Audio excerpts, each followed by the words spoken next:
David, Republican supporters of this say it would be the first such income tax cut since the 1920s. Governor Nixon says it's not that simple. I started my day by vetoing House Bill 253. Governor Nixon is calling the income tax cut bill an ill-conceived, fiscally irresponsible experiment. $800 million is the equivalent of eliminating all state support for all of our public higher education institutions. That's how much the governor believes the bill will cost each year. Some Republicans touted the bill as a major accomplishment. Speaker of the House, Tim Jones, stopped in Springfield to sign it last week. And the experts will tell you, when you cut and lower the tax burden on job creators, they will create more jobs and they will stimulate the economy. The governor believes the bill dramatically understates its costs, and the bill would hurt education and public services, increase taxes on prescription drugs and textbooks, and he says Missouri is already a low-tax state. I think that by taking less money, the economy will grow and we'll actually get more money in return. Republican State Representative Eric Burleson of Springfield wants to overturn the veto, and he believes the legislature could make a change to get rid of that prescription drug issue. I think that would be easily done. The governor thinks the public will side with him as the legislature considers an override of his veto. So the question is, can supporters of the measure muster the votes to overturn the governor's decision? We got a statement from House Speaker Tim Jones today saying there's no doubt that Governor Nixon will be twisting every arm he can on this bill in the lead up to the veto session. I will be discussing the issue with the rest of the caucus at our upcoming meeting, he said, and will be counting the votes closely. In tonight's political coverage, two sides engage in a battle of influence. You may see the ads on TV at issue a tax cut.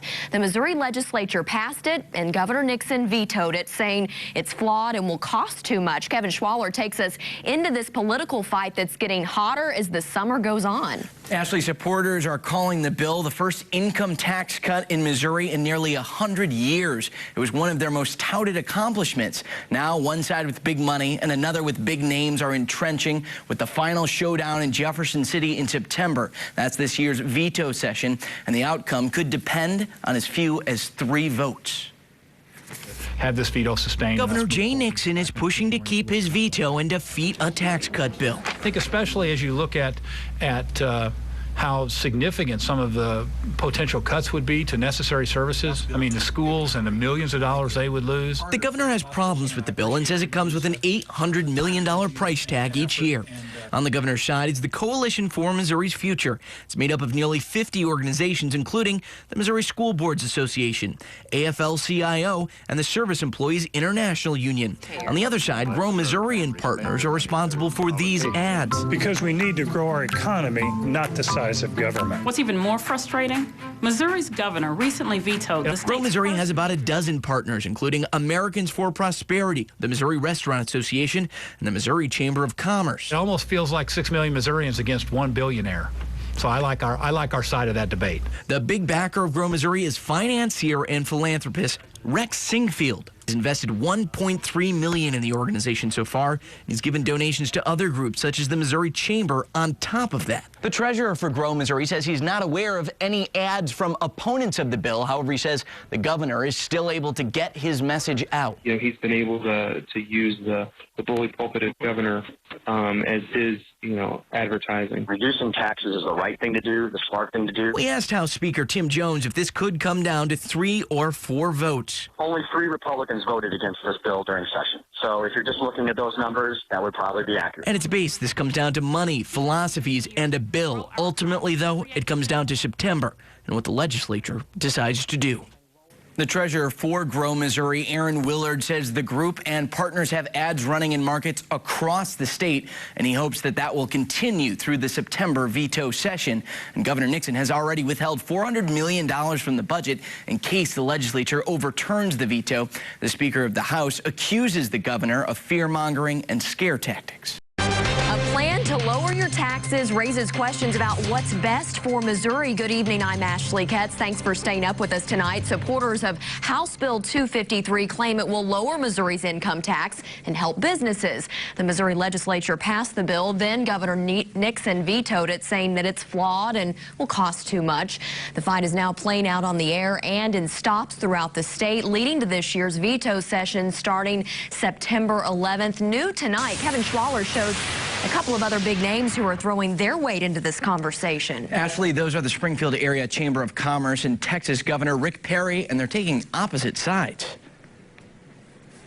Why have more jobs and businesses moved to Texas than any other state? That's an ad from former Republican presidential hopeful and Texas Governor Rick Perry.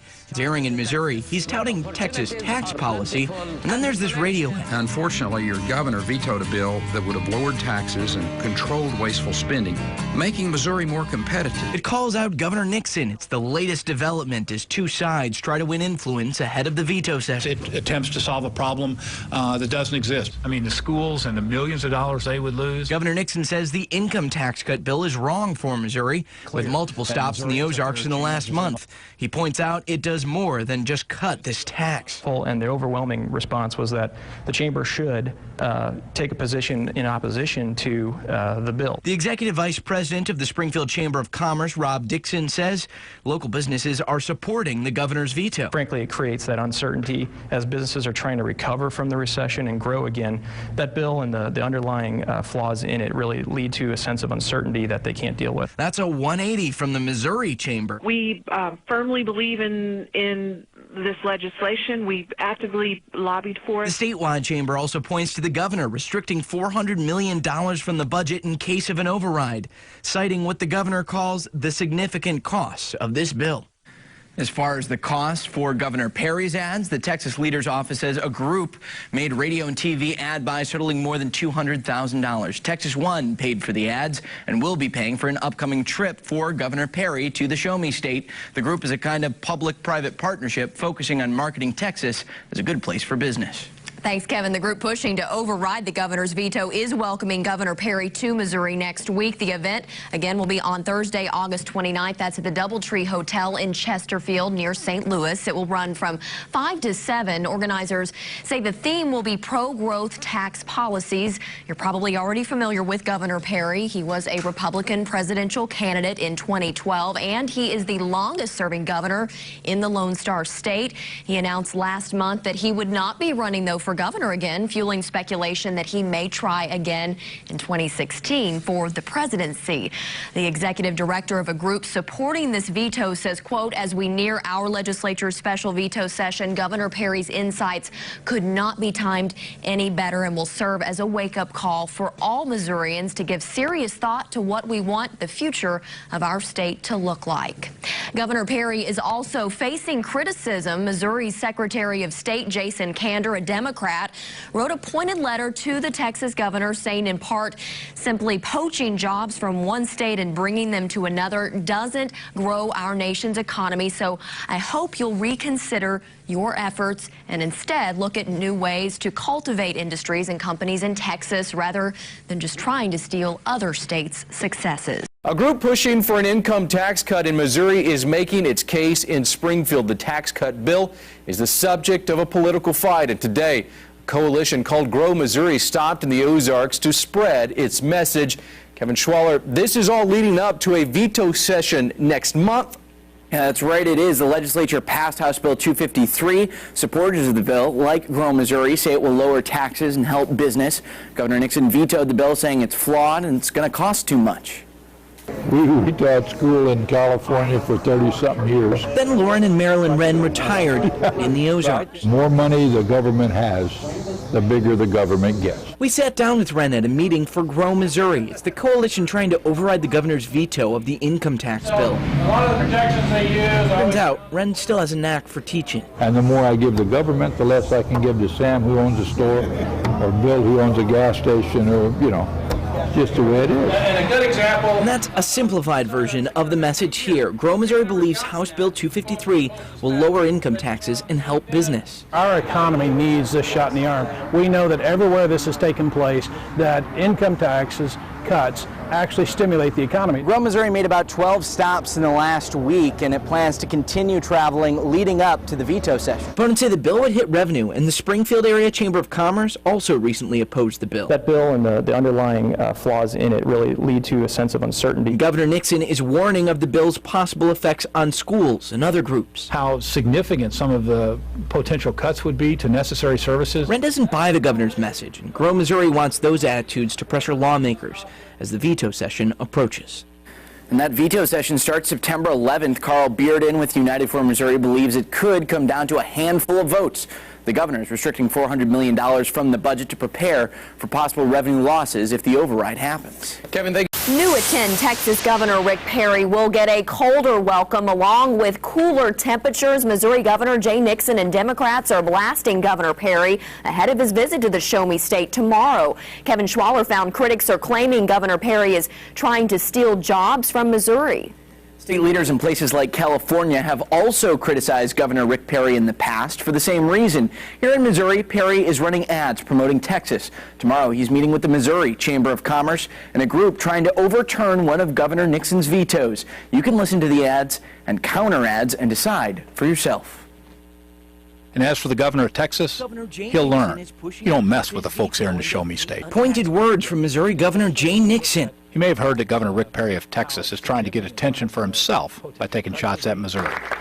He's running radio ads here to try to get businesses to go to Texas. And then this from the Missouri Democratic Party. And the worst part is Governor Perry's running ads trying to steal Missouri jobs. Governor Nixon also praised radio station KTRS for not running this radio ad featuring Governor Perry. Unfortunately, your governor vetoed a bill that would have lowered taxes and controlled wasteful spending, making Missouri more competitive. And here's a part of the video ad leading up to the visit that's drawing out these responses. Why have more jobs and businesses moved to Texas than any other state? Texas rewards success with no state income tax. Carl Bearden is with United for Missouri. It's part of the group trying to override a veto from Governor Nixon. You know, he's coming to Missouri on his own dime for different reasons, and Thursday night we're having him address the event about the importance of how much tax policy can make a state an attractive place to live, work, and raise a family. And the director of the Missouri Bureau of Economic Research at Missouri State University says he believes Governor Perry is trying to contrast the two states. Not necessarily that people will move from Missouri to Texas, but maybe if somebody's thinking about relocating, you know, and they're looking at several different locations, maybe they'll think, well, you know what, I'll go to Texas. It seems more like publicity than anything else.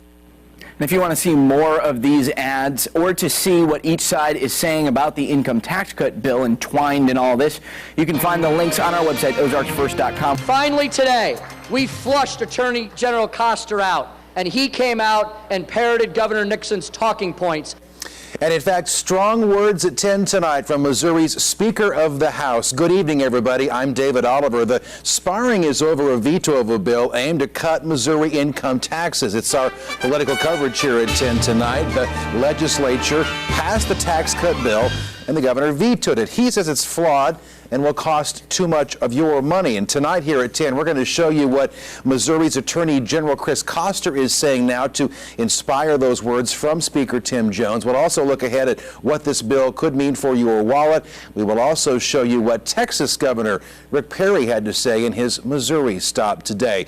We're going to begin right now, though, with this number for you, $455. That's how much Attorney General Chris Koster says someone making $100,000 could get in a refund in one case. Kevin Schwaller explains. Chris Koster issued his legal opinion today. If you ask Republican House Speaker Tim Jones, Democrat Koster is siding with liberals in his letter. He firmly said, I do not want to put more money in the pockets of Missouri taxpayers. I agree firmly with Governor Nixon. Folks, this all centers around how much the bill could cost. And Governor Jay Nixon says if certain things happen, Missouri could lose $1.2 billion in revenue. That's compared to Missouri's total general revenue spending of less than $8.5 billion this year.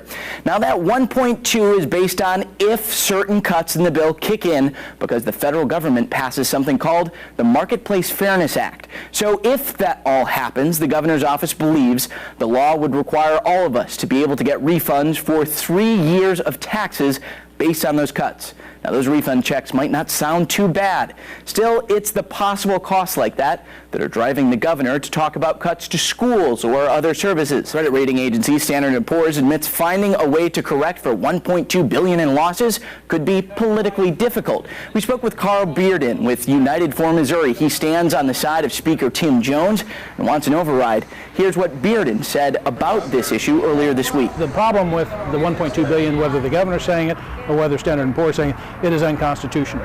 Article 1, Section 13 of the Constitution prohibits retroactive laws, and so no one can go back and do 3 years worth of amended filing returns. So it just simply can't happen under Missouri Constitution. Well, today Attorney General Chris Koster says he believes that's not true.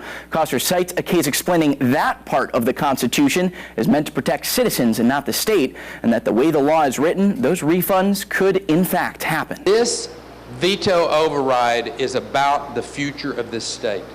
I'm telling you, you can make this happen. But it's Governor up to Rick Perry you. speaking in Missouri. Governor Perry believes the income tax cut bill will help grow business and help the state, and supporters believe growth will offset the lost revenue. Have this veto sustained. Governor Jay Nixon says the bill will cost hundreds of millions of dollars a year and more depending on certain actions in Washington. Governor Nixon says the bill will hurt funding for schools, put a tax on prescription drugs, and hurt other services. And no, there's not much the two sides in this agree on. So what will this do for you, the Missouri taxpayer?